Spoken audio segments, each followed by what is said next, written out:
Olá, eu sou Ana Cristina, professora de língua portuguesa, e vim aqui hoje para falar um pouco sobre o uso das figuras de linguagem.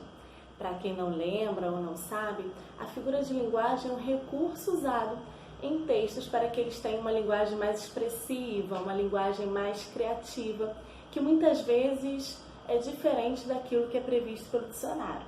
Por exemplo, se eu coloco, comprei um quadro, você vai pensar em um quadro decorativo como esse, vai pensar em uma obra de arte, ok? Se você colocar lá no Google o que significa quadro, você vai encontrar lá objetos de 4 lados, quadrado, moldura, caixilho de madeira ou outro material.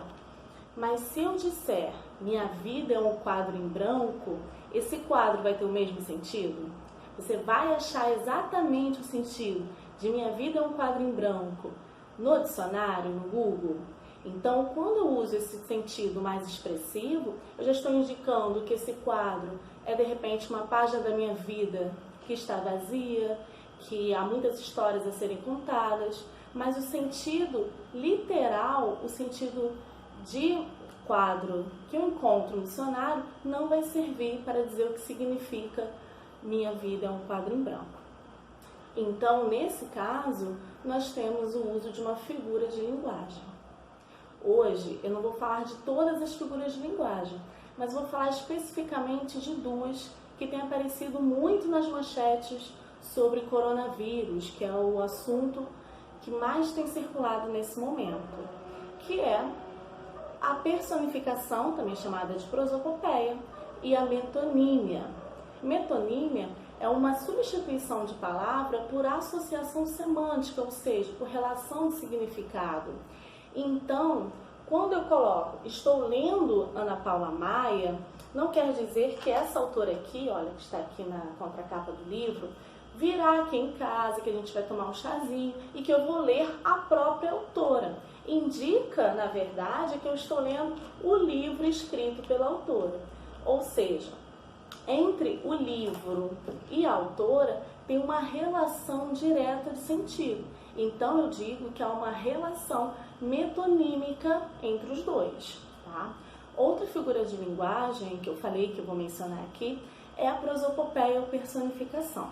Nesse caso, seria o dar características humanas, ações humanas, a objetos, ou seja, inanimados, ou a seres irracionais. Então, voltando aqui à minha plaquinha, quando eu coloco eu tenho um humano para chamar de meu, e as pessoas me perguntam, Ana, onde foi que você conseguiu esse quadro? E eu digo, foi a Amora, a minha gata, que trouxe e me obrigou a usar.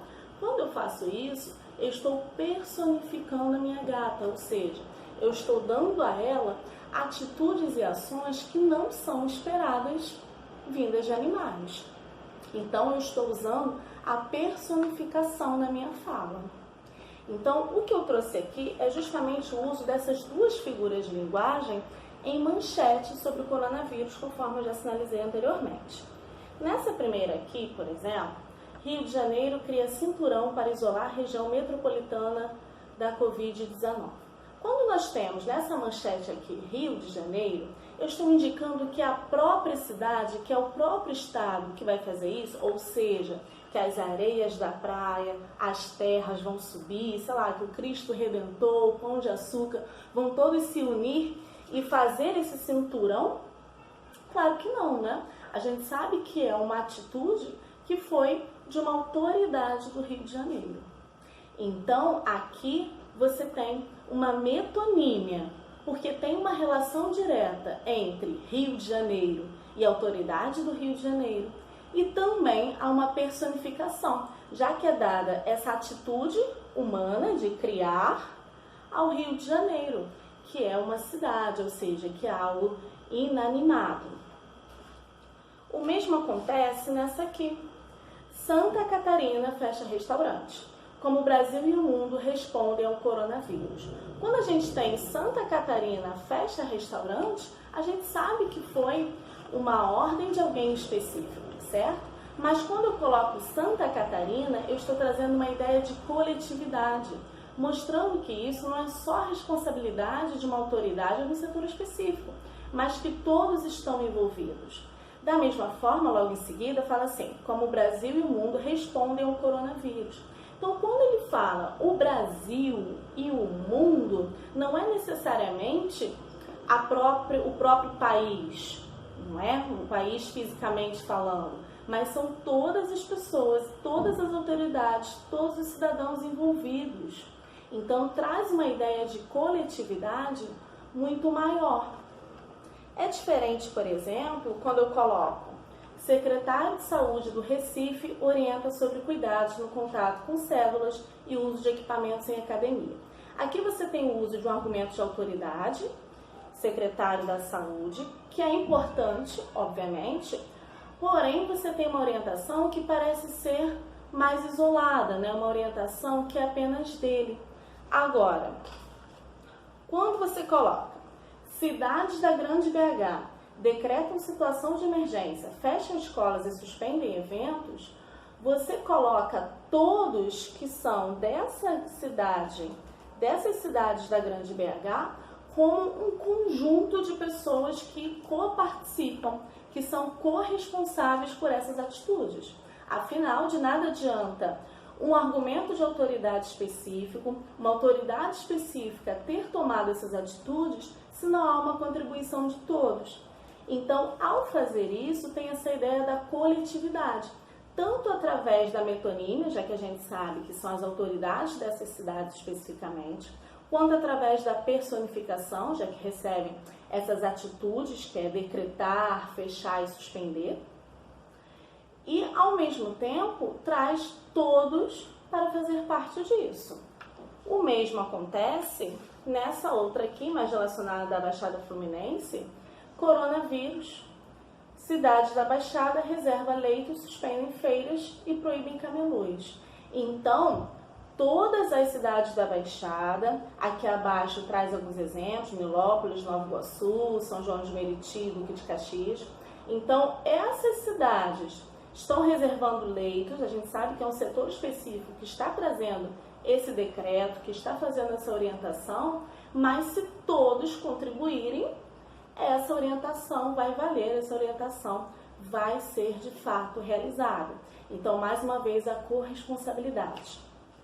E aí muitos podem dizer que essa questão da corresponsabilidade, da coletividade, está relacionada ao uso do plural, já que aqui você tem cidades da Baixada ou cidades da Grande BH. Mas, na verdade, nós temos essa ação em outros tipos de metonímia com palavra no singular. Então, quando nós temos aqui China iniciará testes clínicos de vacina contra coronavírus, mostra pra gente que é todo o país que está dedicado a encontrar essa vacina, a conseguir fazer as testagens para que seja usada no mundo todo.